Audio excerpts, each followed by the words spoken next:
For Senator Celsey.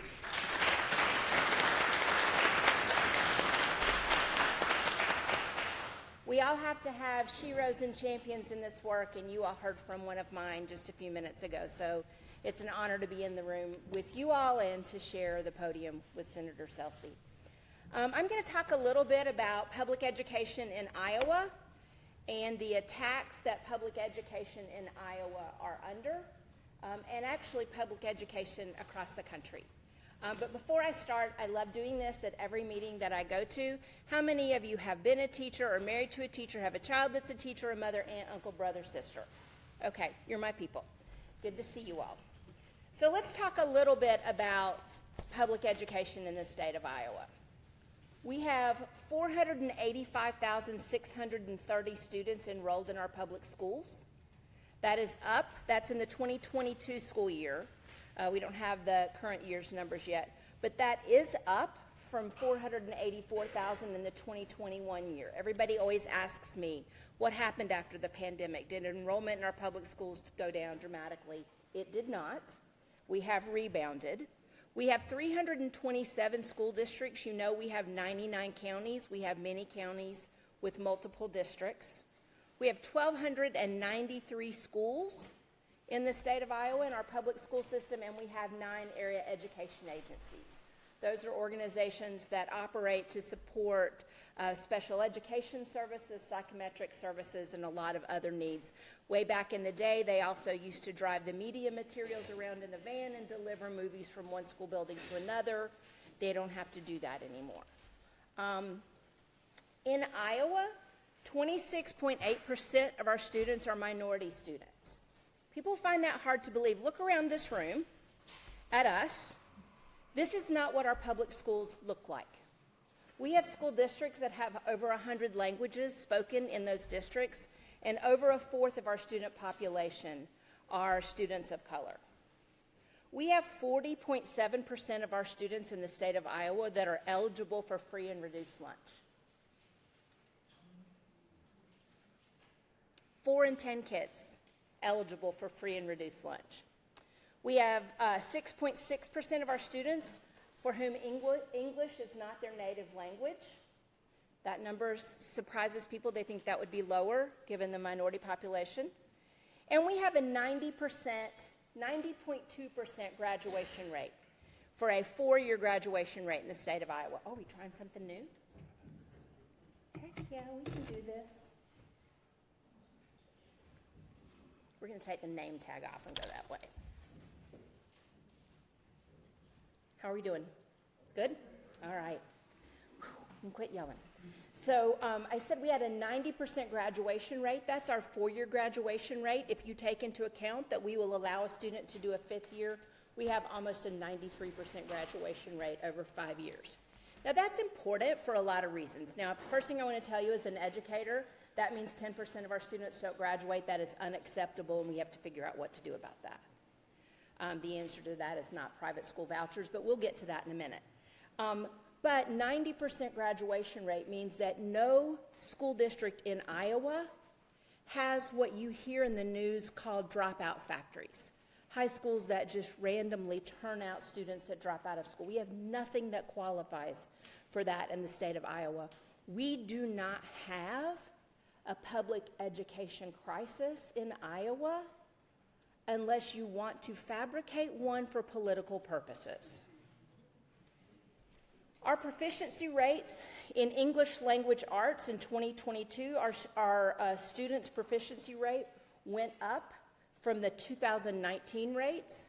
So everybody talks about learning loss and the difficulties in the pandemic. I will tell you the effects on students from the pandemic is real, but proficiency in English language arts was not part of that. Math is a different story. So I don't know about you, but if you had small people in your family or your sort of social universe at home during the pandemic, much easier to read with them than it was to do math homework with them. Our reading rates stayed relatively high. Our math rates went down from 71% proficiency in 2019 to 63% in 2022. So we have work to do there. Our science rates went up about 3%, and we think that's primarily because You can read a lot about science, and you can find a lot of easy science experiments to do online. And so we have work to do, but we are doing really good work in our public schools. So why do you hear so much about our failing public schools?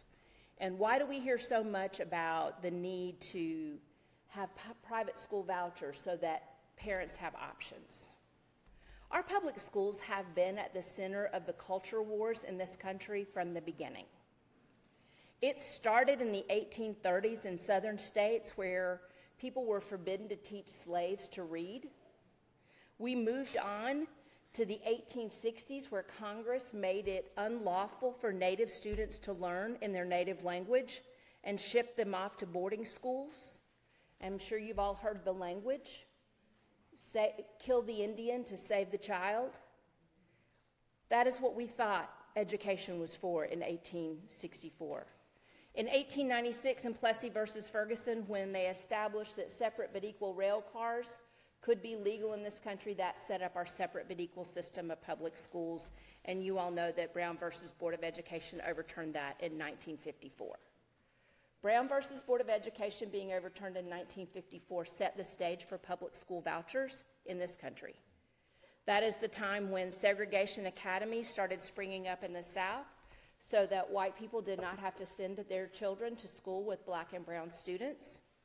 And when taxpayers decided that they did not want to fund two systems of education in this country, one for their students and one for the public school students.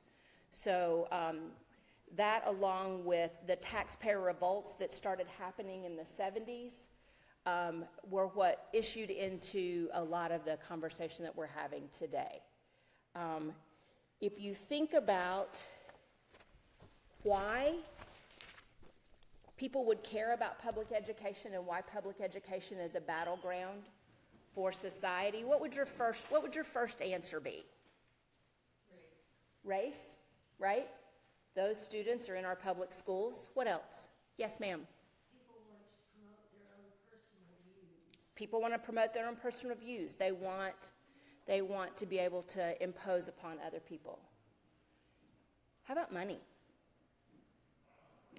Public education in America is a $764 billion enterprise. $764 billion spent at the local, state, and national levels in the country annually on public education. If you were a profiteer and you wanted a way to influence what happened in those public schools or in schools, or if you wanted to run your own agenda or you just wanted to get rich, you want a piece of that pie.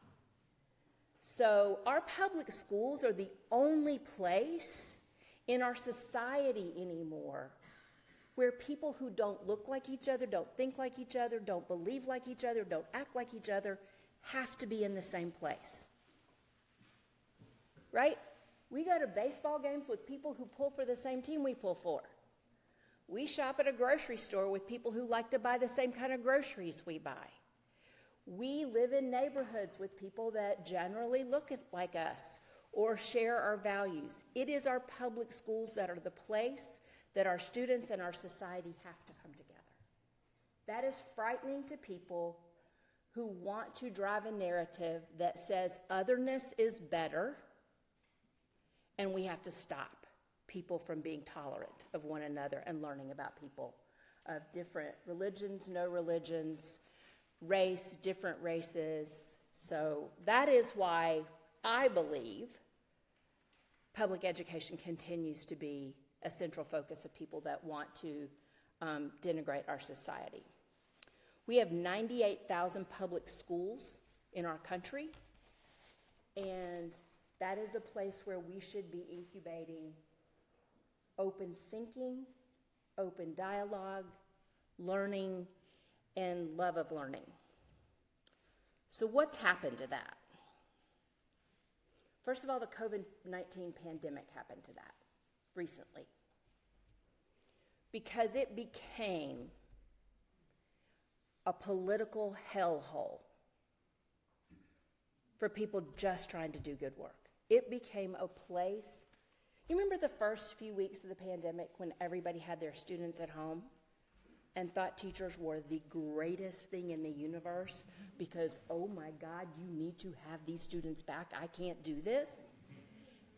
How did we go from that to the end of the pandemic where teachers were the villain because they wanted to keep our schools and our students safe and wanted return to learn plans that allowed for social distancing and allowed for safety and masks and protections of students with special health care needs in classrooms? Teachers went from, please take my student and get them out of my living room, you're a saint, you need to make $1 million a year, to you are so selfish that you want to be safe when everybody else has to be in the real world. Then there's this thing called social media. And I swear, if we could put that genie back in the bottle, I think I would tomorrow. But we all know we can't. And I think it has played very significantly into the deterioration of civil discourse in this country. It makes it very easy to other people. It makes it very easy to say things about someone that you would never say to them in person. It's easy to say things about groups of people that you would never say to them in person. And it is coming into our classrooms. Our classrooms are a microcosm of our society. What you all see happening in the world is what's happening in our classroom. In 2022, NBC News identified at least 165 local and national organizations who at some point had publicly professed that the goal of their organization was turning COVID-19 mandates and lessons on race and gender into wedge issues for the 2024 elections, or the 2022 elections. 165 groups whose goal was to use the pandemic to use a narrative on critical race theory, which, by the way, I don't know how many of you know much about critical race theory, but it is a little much to try to teach a third grader. We're just not. We do try to teach them the real truth, but critical race theory, I have a master's degree in public administration, and I'm not sure I could grasp it, so we're not teaching it. So let's talk about anti-public education forces, and let's talk, somebody asked the question about like who's doing good stuff on our side. So the question about who's driving these policies, it's a lot of the same groups we know. It's the American Legislative Exchange Council, it's Americans for Prosperity, it's the DeVos family. The pictures of you in the Capitol the day Betsy DeVos was there in your commentary, among my favorite. It's groups like the Iowa Advocates for Choice in Education. It's like the Freedom Foundation. I found a conference yesterday on the Freedom Foundation's website for teachers in Denver, Colorado. It is an all-expense-paid conference for teachers in Denver, Colorado. I love Denver. I'd go to Denver. All-expense-paid trip to Denver. It is about how to convince your colleagues to drop their union membership, how to advocate for policies in your school that represent your values, and how to advocate for curriculum that's in keeping with your faith. And they're going to pay for it. You know, I have a conference for teachers in the summer. I get to bring them all the way to West Des Moines to the Sheraton. And, you know, we talk about leadership skills and legislative advocacy. I don't get to put them on a plane and fly them to Denver. We can't compete with their money. We have some new groups in Iowa. Senator Celsey talked about the governor not being able to come up with these ideas on her own. She has a new group of friends called Moms for Liberty. Y'all know them, don't you? I could tell by the reaction. So I live in Beaverdale. If you don't know where that is, it's a little community in Des Moines off of 42nd Street. It's very, very, very, very lovely little liberal community. We have a school building that's retired and is using it as a bit venue. And they had their first conference there. And the vitriol and hate that they spewed in that room to what's happening in public schools, and then The next day, they were charging people $65 a person to come be trained how to run for school board. So we know how they're making some of their money, but they're in Iowa. They're going to be very involved in our school board elections this fall. There is no question about that. Them and another group called 1776 Project are here. Moms for Liberty had 270 candidates endorsed that won their races in their last round of school board elections. They flipped the Charleston, South Carolina school board. 76% of their candidates were first-time candidates. The 1776 Project spent $2.8 million across, I think it was about 28 races. We used to be able to run a school board race in Iowa for nothing, right? It's a small turnout, voter ID, get out the vote campaign. School board races this fall, they're this fall. Everybody knows that, right? You're with me? They're this fall. We're looking for candidates. If you're interested, call me. But there are some good organizations. So if you're not following some of these folks, you might think about it. There's a group called SIX, capital S, lowercase I, capital X. It stands for State Innovative Exchange. They're sort of the ALEC developing on our side of the aisle. Brilliant young man named Alexander Hertel Fernandez that did some good research for us is involved with them. The Economic Policy Institute does good work on our side of the aisle. The Human Rights Watch does. The Center on Budget and Policy Priorities. And then there's an organization called the Great Lakes Center that does a lot of research debunking a lot of the education policy research that you see coming out of groups like Heritage and Cato and Freedom Foundation. And they just do amazing work. So there are some folks on our side sort of getting involved in this. We know that we're going to see all of these folks here in the fall. We've seen them in the Capitol. You all know what happened about vouchers in Iowa. Last year, we were able to defeat vouchers. Was that last year? That was last year. Last year, we were able to defeat vouchers in the Iowa legislature because we had 6 Republicans that were willing to stand up against their caucus and say no. The governor primaried them, and all but one of them lost. It's the first time we had ever seen that happen in Iowa. Primaried candidates of her own party, put money behind them, did mailers and phone calls for them, and they lost. Now, if you're a brand new state legislator and you come to the Capitol and you think vouchers are not good for my community, only 58 of our 99 counties actually have a private school, so what are the other ones going to do? 41 of them don't even have a school that their students might be engaged in. But if you come to the Capitol and you just saw 5 people primaried out of their seats by the governor, and the governor tells you you will vote for this bill, what do you think you're going to do? It takes profile and courage to stand up to that as a freshman legislator. So we have vouchers in Iowa. So I'm going to really quickly talk about what's going on with vouchers in Iowa. I hate vouchers, and it's going to get worse. So our vouchers in Iowa are $7,598 a student. We're supposed to feel better about the fact that about $1,200 goes back to a district that the student comes from to help cover costs. With the amount of money that they appropriated for public schools this year, 71 of our districts are on what's called the budget guarantee, which means that they will take in less revenue this year than they did last year because they have declining enrollment. The initial appropriation for vouchers for this coming school year was $107 million. That's roughly about what they gave in additional funds for public education. As of yesterday,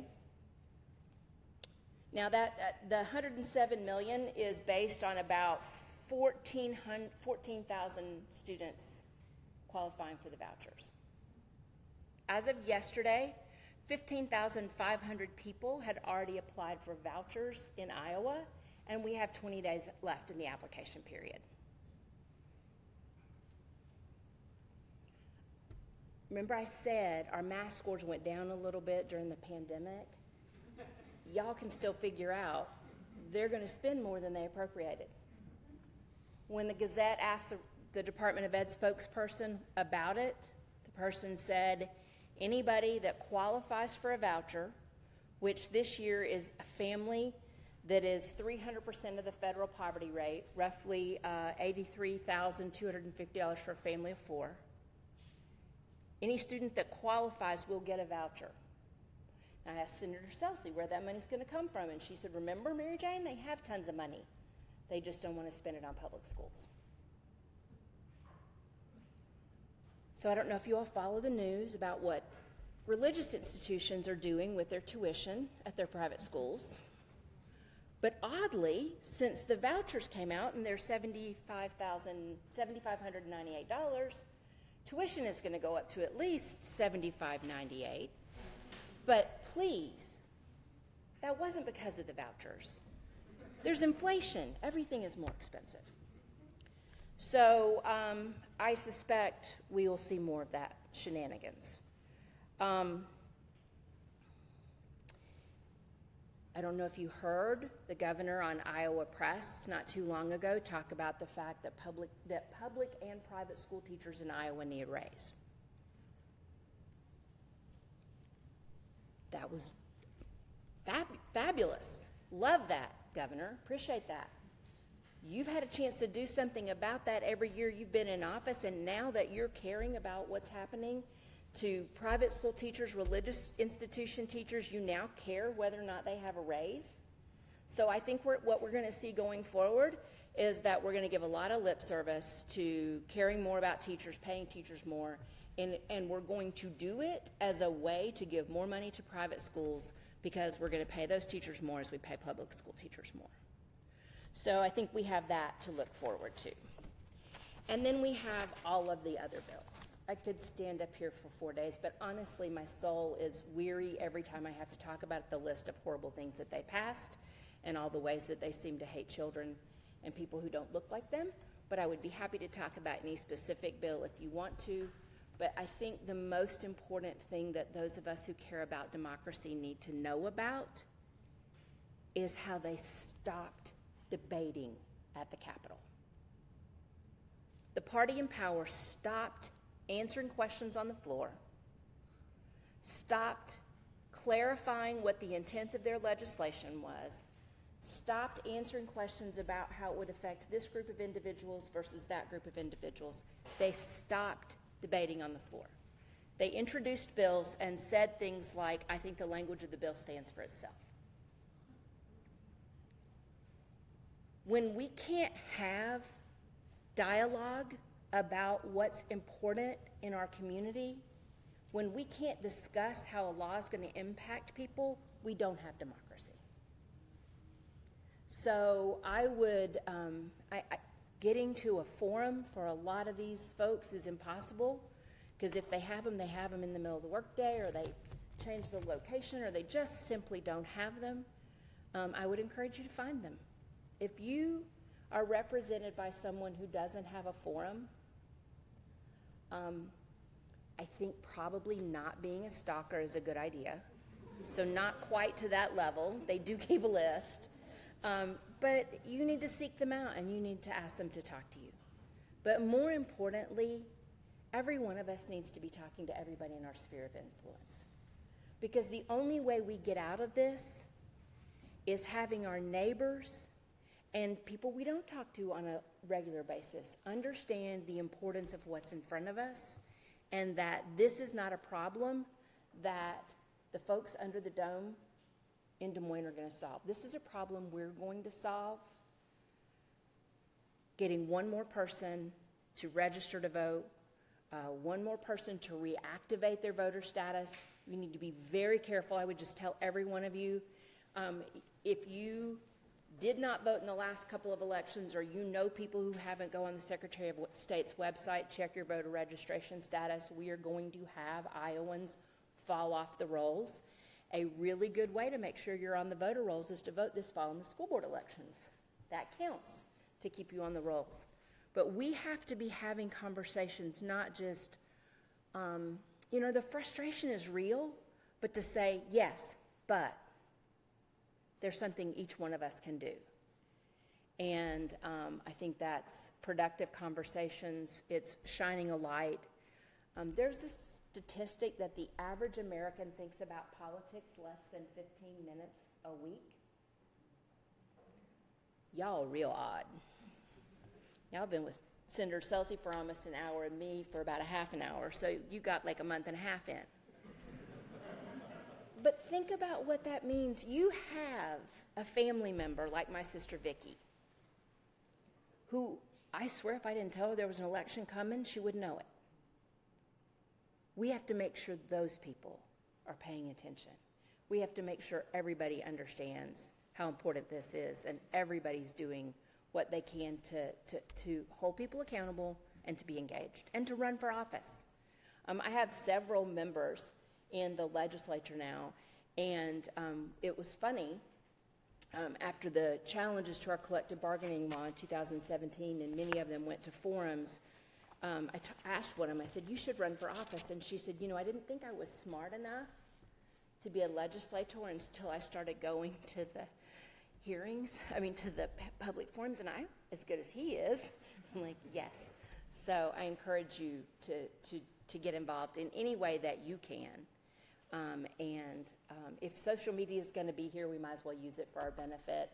The conversation about Auditor Sand earlier, he is going to use the press as his bully pulpit to maintain the power of that office, and the more that we can do as individuals to lift up his posts and his message, the better off we will be.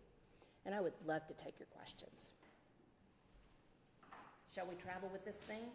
Yeah.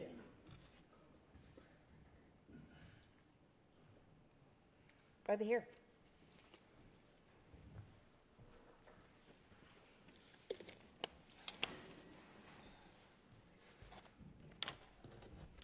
These voters have been given stealth candidates. How many times in your ballot have you seen blanks in the Democrat category because nobody is running for that office? Right. And they're stacking these candidates into our school boards. They're trying to push these people on us because nobody's willing to run against them. They get it. And then that's one step up the wrong in their political career, which, just sinks us. We need to fight the stealth candidates Yep. by getting out there and volunteering. You are not too dumb. Right. None of you are too dumb. Right. If you have kids, you have a say. They're not going to take that book out of my child's classroom. I like that book. Get involved, even if it's just going in once a week to help the teacher. Get involved. Listen to what's going on. Please get out there. Vote and watch who you're voting for. Yeah. You raise a really good issue with candidates and the bench, right? Like, we need a deeper bench.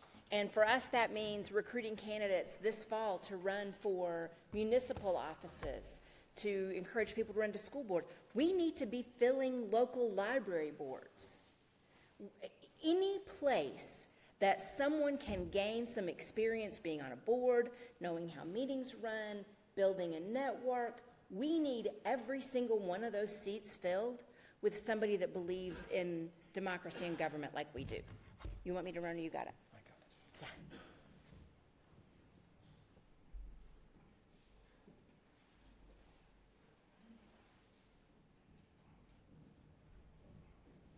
So what advice would you give to a progressive school board candidate who's already announced for the West Des Moines Community School Districts? Okay,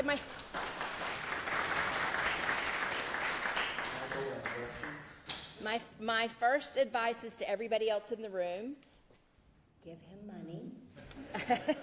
And my second advice is the West Des Moines Education Association is going to do interviews. Sit with us, talk with us, let us recommend you and help you get elected. My political director's name is Morgan Miller. That's a her. Morgan.miller@isea.org. If you email her and say, hey, I saw Mary Jane on Saturday, And she said we should grab coffee. That's a great place to start too. Thank you for running. Believe it or not, this union leader's the daughter of a school board member, so thank you.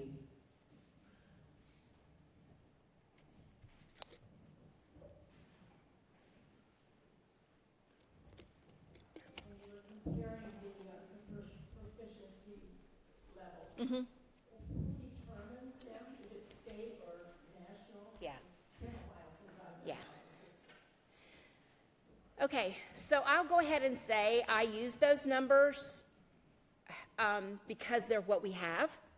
They're based on standardized test scores. There are 1,000 other ways to evaluate students.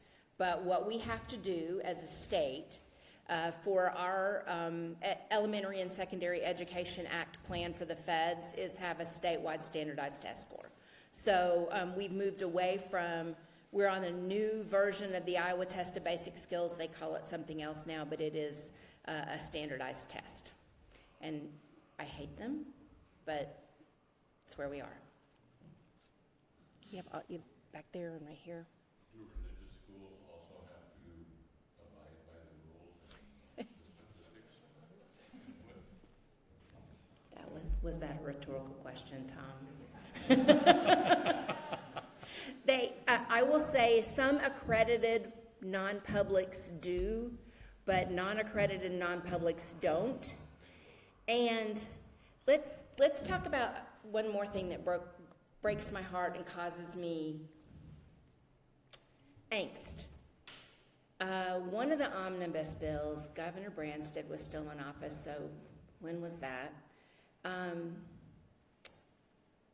Changed the rules about homeschool kids and did not require parents to register homeschool students with their local school district or the AEAs.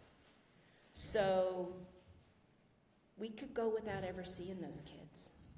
And you all saw some of the headlines of really tragic situations that happened in homes with children because there was no outside agency laying eyes on those kids. I feel my own level of responsibility for that based on that legislation, and that's one of the things we've got to get back. We've got to get back some contact with our homeschool students. If a family wants to homeschool their child, that is fine. Just let us make sure they're okay. Just let us make sure they're okay. And if you're going to give money to private schools, then by Jiminy, you need to make them follow all the same rules we have to follow.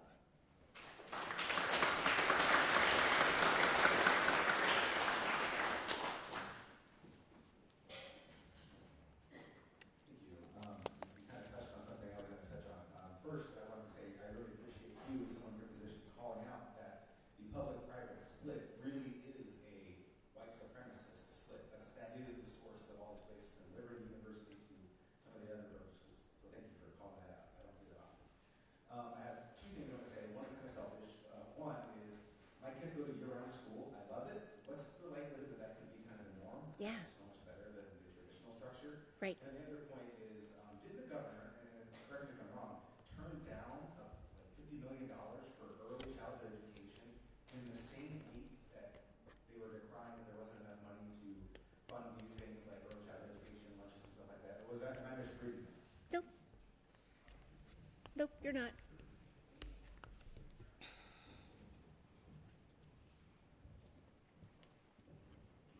So year-round school, we'll start there. Schools that have it, love it. It takes a community to be involved with it, to be able to figure out what you do about childcare, you know, how you deal with, got a lot of summer programs that generally spring up to handle the overflow of students. You've got students, you probably have a longer break a couple of times throughout the year, and what do you do with those students for working parents? So there are some logistical pieces that have to be worked out. I mean, it is not lost on me that I am in a building named after an agrarian family and product, but they don't think I mind me saying our school calendar is an agrarian calendar. It was based on students needing to be able to help in the summers.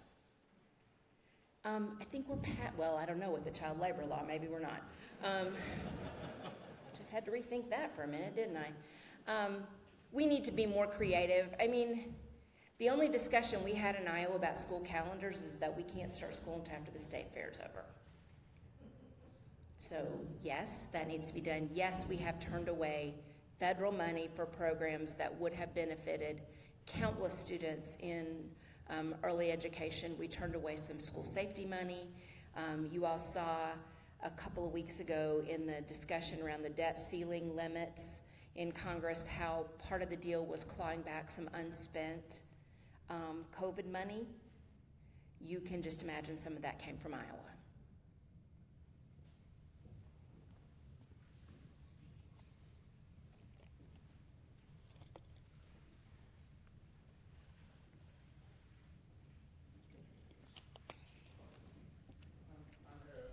Hey, Ed. I didn't really expect to have a question about education because I'm still not involved in it, but I am involved in Ames, or I was, and I still would go to, where they get body count or show up and stuff. I would still do that, but I do know I'm aware of what's it called? Let's Talk organization within Ames, and I was wondering if there would be anything like that for religious centered education, if they would participate in that, or if that is one of the issues that we have with that.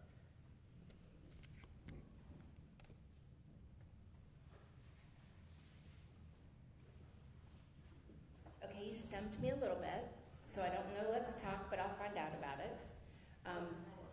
I beg your pardon? Get a hold of Harvey Miller, he can tell you all. Okay, I'll get a hold of Harvey and we'll talk about that, so I'll find out about that. But I do want to comment on your first comment when you said you were surprised you have a question about education because you're not involved in it. Every person in this room is involved in it. If on your way home today you had a flat tire and somebody had to come help you with your car, you'd hope that that individual had a good public education or good education, had good manners, understood the logistics of how to change your tire, how to take care of the billing, if you're AAA, how to get that called in. If it was a worse situation and you needed an ambulance, you would certainly want the person responding to be well educated. It is in all of our interest to have every single person that walks beside us in our communities to be well educated. And that, that if you look at our quarter, when they did every state got their own quarter, ours has a schoolhouse on it. And I'd like to live up to our quarter again someday.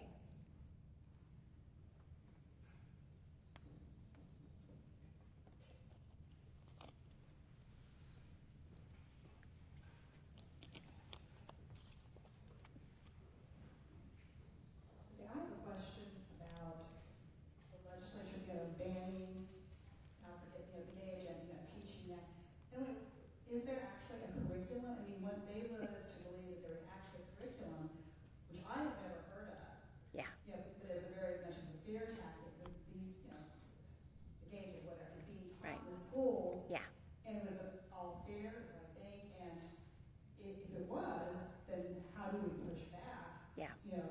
That doesn't exist. Yeah, we tried that.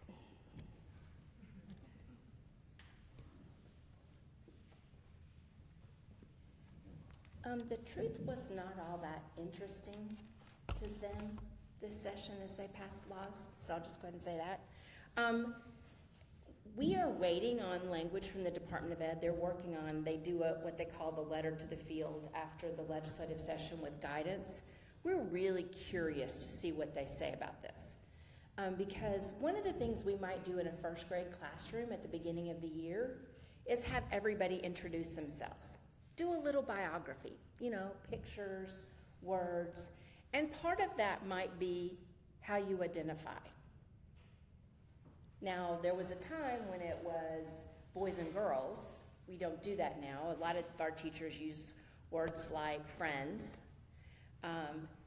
But teachers ask me, can I still do that?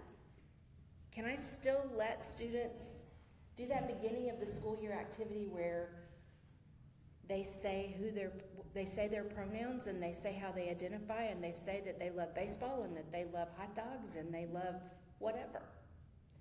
So was there a curriculum to teach children about sexuality in grades K through 3? No. Do we have human growth and development classes in later grades? Yes, please, yes. I mean, if we're going to limit reproductive freedom in this state, we ought to be telling kids the birds and the bees. But no, there was no agenda in our K-3 schools that taught sexuality to children. So, and if, I'll just stop there. I must say something I regret here in a minute. Too many cameras in this room for me to say some things.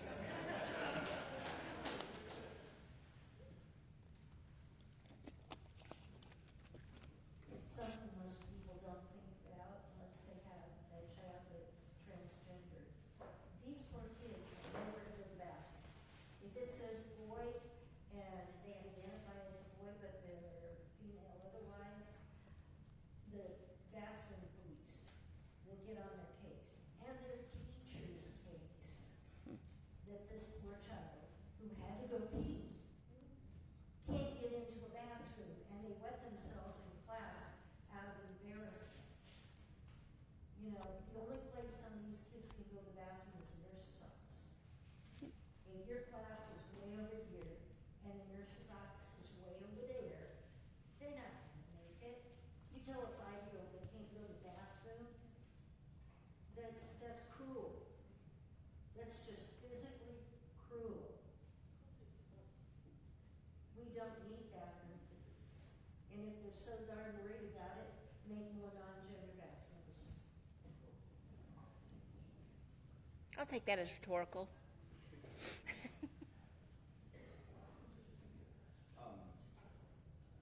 So I went ahead and when the vouchers came out, I looked up every school that had registered to be Presbyterian school, and I found 200, which was cool. I found 2 that were not affiliated with any church. 2 out of the entire state. Is there in your view, a strategy or tactic that might be useful to maybe apply for those vouchers and maybe make an example of how to use them in a way that doesn't end up going to those schools? Meaning, like you see some of these attempts, like the Satanic Temple wants to set up a school, very blatantly trying to draw a parallel without going through all that. Is there anything you feel that parents like me could do to maybe get in on some of that? You think I'm going to answer that question in a room full of cameras? No, honestly, I will say, I hope that the system of accountability that they have in place for the distribution of those voucher funds is tight enough that the money will have to go for its intended purpose. Now, we found the same information you did. Very, very, very few non-religious private schools in Iowa. I think that might change as the voucher money brings more organizations in to set up schools.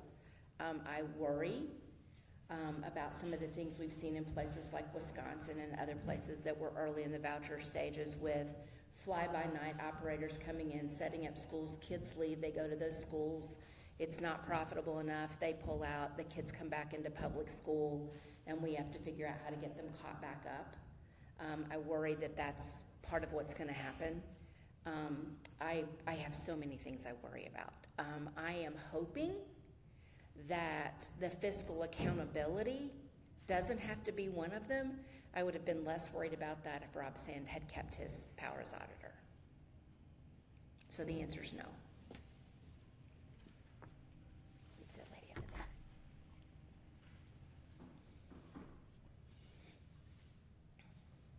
I just had a question about running for local offices. Just seeing the way some of the school board meetings went down, I was just wondering if it's safe or if there's a plan to Yeah. keep people safe that are running, Yeah. given the hypercharge and environment and vitriol that moms for these schools. Yeah. Can I I move from behind here and save you from having to run everywhere?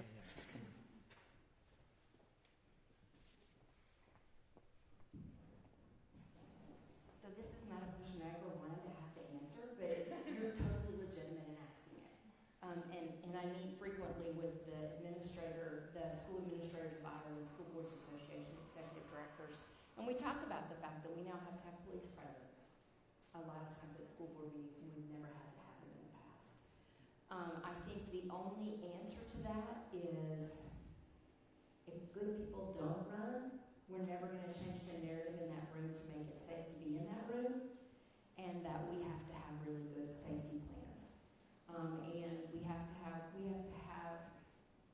conversations about how we're going to let people convey what they want to convey. I mean, the public has a right to speak, I think, in these kinds of situations. They don't have a right to threaten and harm our elected officials. And you all have seen the same thing that I'm seeing on the news with elected officials across the country, so I hear you. I don't want to see you behind a little bulletproof wall at a school board meeting, but I want to see you safe, but I'd love to see you at the school board. So, if enough of us come to the meetings with you, maybe that's the other thing we can do is sane citizens is go sit and be a buffer. We have time for one more question. One more question. Anybody? You,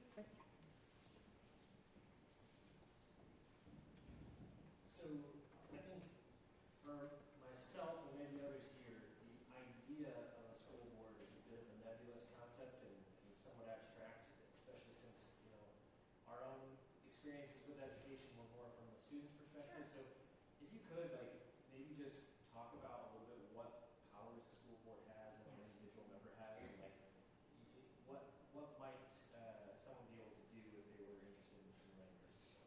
love to.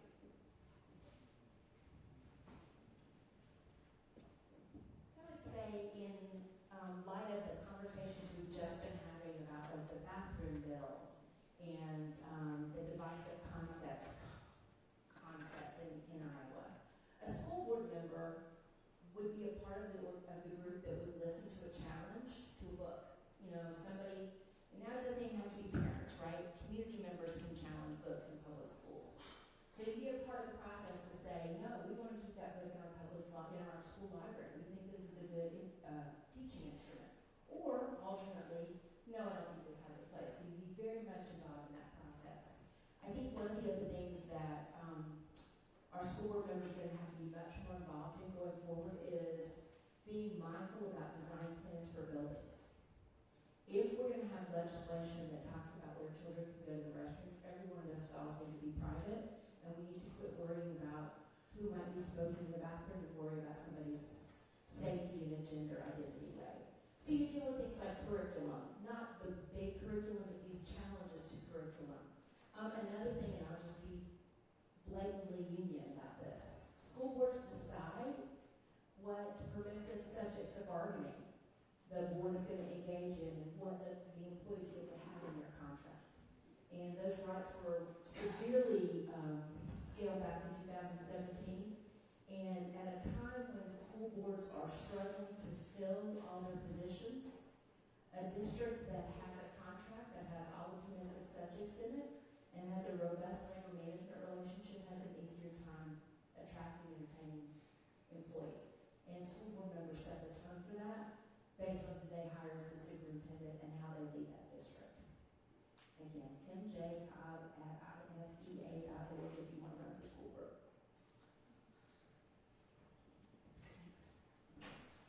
I think, well, thank you very much, Mary Jane Cobb.